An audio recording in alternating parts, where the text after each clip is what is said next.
And another beautiful spring day in Colorado. I know some of you thought spring had come. Then we get an inch of snow, but at least it didn't mess up the roads or anything, so that's really nice. I remember one year on April the 13th when we lived in Florissant and our offices were down in Colorado Springs. We started in and it came a blizzard and we got 3 feet of snow on April the 13th of snow. So anyway, welcome to Colorado.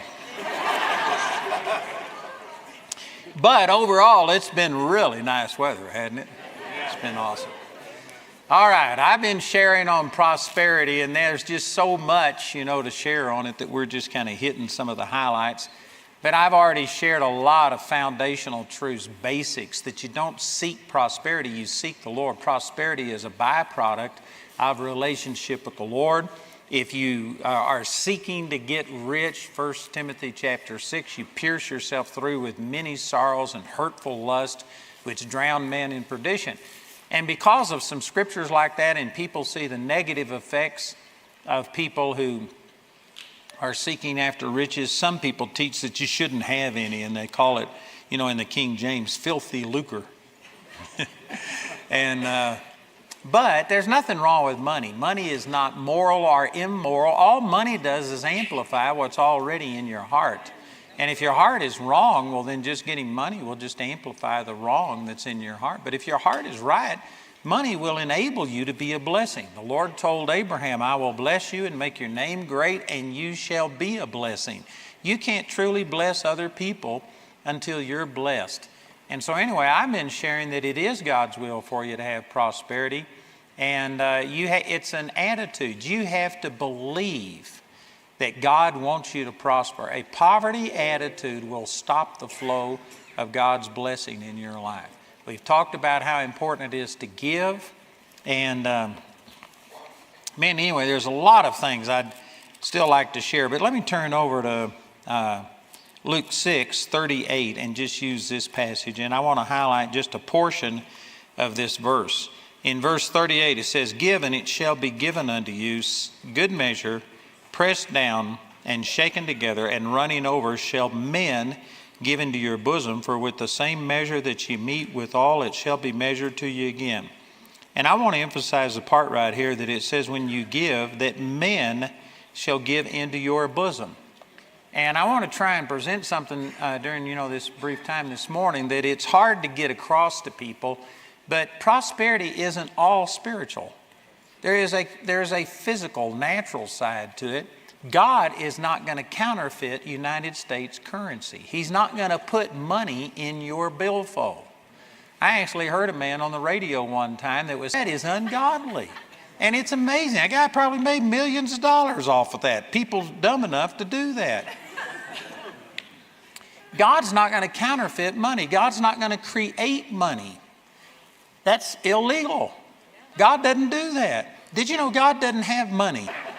He's got streets that are paved with gold. He's got things that are very valuable. His gates are made out of one huge pearl. Must be an awesome oyster that produced that. But anyway, he's got assets, but he doesn't have money. He doesn't have United States currency. Deuteronomy chapter 28. Let me just read a couple of these verses over here. This is the chapter of blessing that will come upon you. And of course, in the New Testament, we don't get these blessings based on our performance. We get it based on what Jesus has done for us.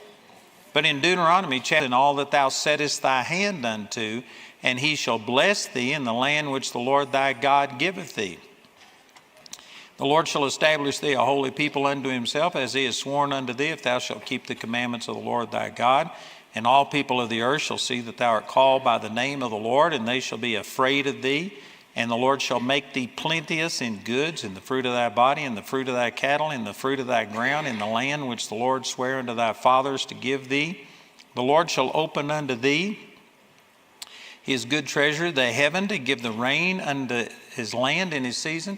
You may not notice this, but he's not just going to rain money out of heaven. He's going to rain rain out of heaven, and he's going to water your crops. This is a natural means, something that you set your hand unto, and that's how God is going to bless you. And to bless all the work of thine hand, and thou shalt lend unto many nations, and thou shalt not borrow.